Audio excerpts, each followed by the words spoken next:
Have you heard about this secret Titanic romance? Helen Newsom was born into a wealthy Columbus, Ohio family in 1892. Her father worked in real estate, and her mother was the cousin to Ohio's governor. It was the kind of upbringing that was filled with expectations, especially after Helen's father died when she was just 9 years old. Her mother, Sally, raised her and her older brother alone for a few years before remarrying a New York man named Richard Beckwith.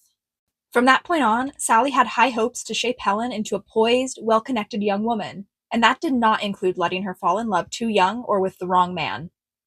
His name was Karl Bear. He was polished, smart, Yale-educated, and a nationally acclaimed tennis player.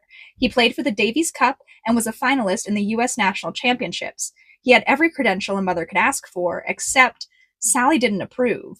Whether she didn't like the timing or she didn't want Helen to get tied down too soon, it's hard to know what she thought. So Sally made a bold move. She and her husband Richard planned a grand tour of Europe, taking Helen with them.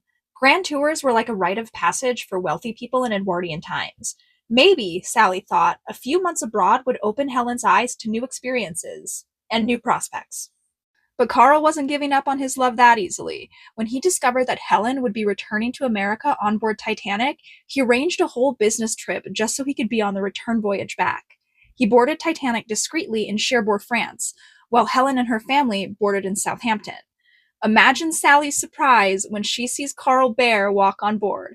Suddenly that family vacation to get Helen away from him turns into a very awkward family reunion.